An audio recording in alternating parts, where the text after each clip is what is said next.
राधे राधे साथियों। तो स्वागत है एक नए क्वेश्चन को लेकर। आज की क्लास है। क्वेश्चन देखने में जितना ही डिफिकल्ट है, करने में उतना ही आसान है। तो सबसे पहले हम लोग समझेंगे इस क्वेश्चन को। क्वेश्चन ये है कि एक अगर तुम लोग के कोई नेचुरल नंबर लेते हो तो सी के डिनोट्स इट्स सर्कल, जहाँ पर के क्या होगी, उसकी रेडियस होगी। कहने का मतलब ये है कि अगर हम लोग नेचुरल नंबर 1 लेते हैं तो उसकी रेडियस भी 1 ही होगी।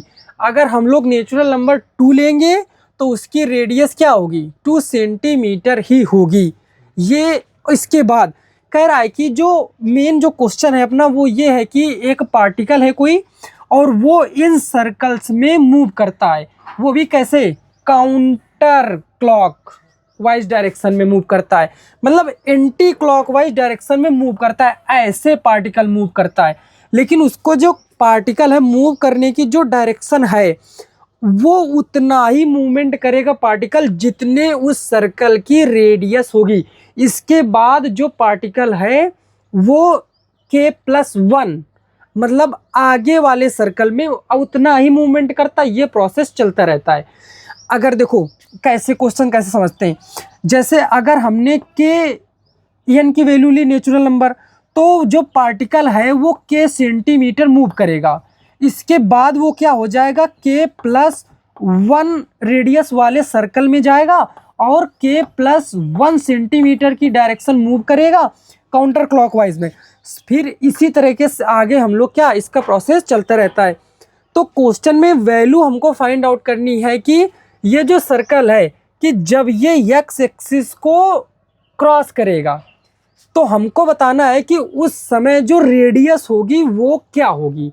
व्हेन मतलब ये कब, C N is the circle when the particle crosses the x axis then the find of the value n। ये रहा क्वेश्चन अपना। क्वेश्चन समझ में आ गया होगा। देखो और ये भी कह रहा है कि ये 1,0 से पार्टिकल मूवमेंट करना स्टार्ट करता है। देखो क्वेश्चन का ये रहा डायग्राम और ये रहे अपने सर्कल। देखो हम कैसे करते हैं क्वेश्चन को। बहुत आसान है क्वेश्चन करने में, समझने में जितना कठिन है और इसका जो लेंथी स्टेटमेंट है करने में उतना ही छोटा है। ये अच्छे से समझते हैं। तो ये रहा पॉइंट 1,0। तो एक पार्टिकल है वो यहाँ है पार्टिकल। अगर हमने इसकी 1 सेंटीमीटर रेडियस ली है, कितने 1,0 है तो ये 1 ही होगा।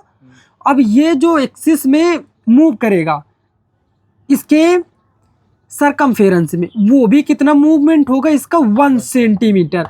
जितनी रेडियस होगी उतना ही वो पार्टिकल मूव करेगा। अब जब ये पार्टिकल यहाँ मूव किया, फिर इसके बाद ये कहाँ चला जाएगा, नेक्स्ट सर्कल में चला जाएगा। उसकी जो रेडियस होगी नेक्स्ट सर्कल की वो होगी k+1। अगर इसकी 1 है तो नेक्स्ट की होगी कितनी, 2। तो कितनी हो जाएगी नेक्स्ट वाले सर्कल की रेडियस 2। तो इसके बाद अगर 2 सेंटीमीटर रेडियस है तो वो जो पार्टिकल है वो कितना मूव करेगा, 2 सेंटीमीटर मूव करेगा। कितना मूव करेगा, 2 सेंटीमीटर मूव करेगा। इसके बाद फिर वो जो पार्टिकल है वो फिर से नेक्स्ट सर्कल में जाएगा।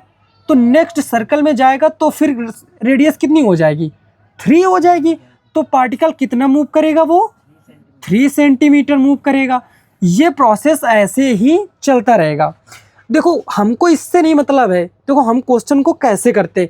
अच्छा ये तुम समझो, ये रेडियस कितनी है 1 सेंटीमीटर और ये आर्क उसने कितना ट्रेवल किया है 1 सेंटीमीटर। ये भी रेडियस कितनी है 1 सेंटीमीटर। तो हम लोगों ने 1 रेडियन की डेफिनेशन में यही सीखा था कि कोई सा भी अगर सर्कल है, अगर उस सर्कल की रेडियस के इक्वल आर्क ले लिया जाए, जो सर्कल है उसकी अगर आर्क है वो रेडियस के क्या हो जाए, इक्वल, तो वो जो आर्क है वो जो सेंटर पर एंगल सब्सटेंड करेगा दैट इज 1 रेडियन। यही तो हमने सीखा था। तो इसका मतलब देखो ये भी 1 सेंटीमीटर है और उसने ट्रेवल भी 1 सेंटीमीटर किया और ये भी रेडियस है। तो ये भी, तो यहाँ पर जो एंगल बनेगा वो कितना बनेगा, 1 रेडियन का सब्सटेंड होगा। सेम।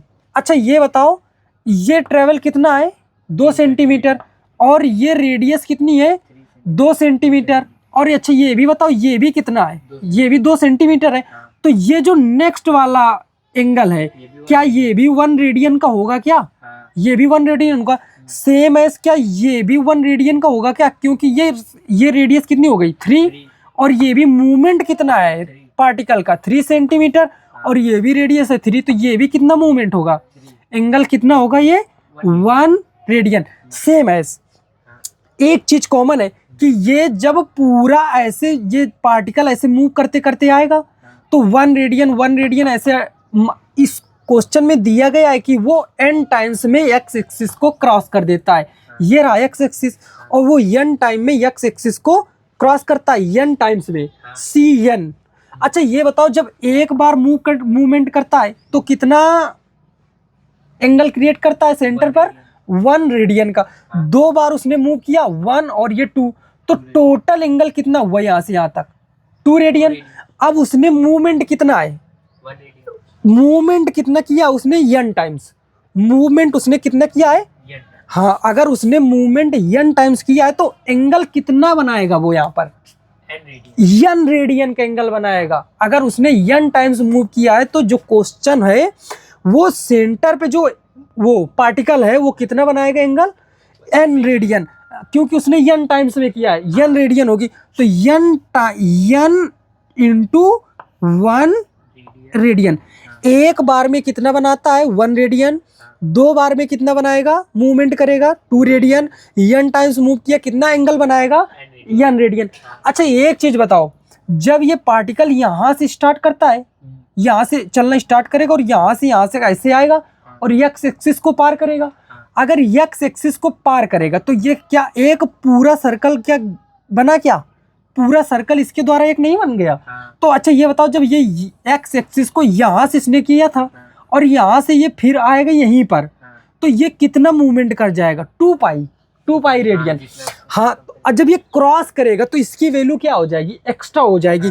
तो ये जो वैल्यू है ये क्या होगी ग्रेटर देन, क्योंकि ये क्रॉस ऊपर चला गया ना ये, तो क्योंकि n टाइम में क्रॉस कर जाता है वो, ये नहीं कह रहा है कि n टाइम में x एक्सिस को टच करता है, ये नहीं बोला गया। हमसे बोला गया कि n टाइम्स में वो क्या कर जाता है x एक्सिस को क्रॉसेस कर देता है। तो जब वो n टाइम में x एक्सिस को क्रॉस करेगा तो वो कितने रेडियन का एंगल बनाएगा, मतलब ये n इंटू 1 रेडियन 2 पाई से ज़्यादा होगा कि नहीं होगा, ज़्यादा वो क्रॉस कर देगा। हाँ तो इसका मतलब ये क्या होगा 2 पाई रेडियन से ज़्यादा ही होगा। अब दोनों तरफ रेडियन है या फिर इसको ऐसे डिवाइड भेज दो, रेडियन से रेडियन अपने कैंसिल हो गए। तो जो यहाँ पर आया n is greater than 2 pi, n is greater than 2 पाई। चाहो तो तुम यहीं से अपना आंसर छोड़ सकते हो। अगर इसको सॉल्व करना चाहो तो इसको सॉल्व कर सकते हो। देखो इसकी वैल्यू हम लोग निकालेंगे तो हाँ तो पाई की वैल्यू रखेंगे 22/7, इंटू में 2 है तो 42/7, तो n is greater than 44/7 which is something equal 6.88 dot dot ऐसे होगा। ठीक है तो इसको मतलब वो जो n की वैल्यू हुई वो लगभग मान के चलते हैं कि वो 6 टाइम डॉट डॉट में उसने क्या क्रॉस किया गया होगा। तो x हमको n की वैल्यू बताना है तो जो n की वैल्यू हो जाए 6 पॉइंट क्या लिख सकते हैं, इसको 7 लिख सकते हैं अप्रॉक्स, मतलब उसने 7 टाइम्स में क्या किया होगा x एक्सिस को क्रॉस कर दिया हो गया। कैसा लगा क्वेश्चन, अच्छा है। राधे राधे साथियों।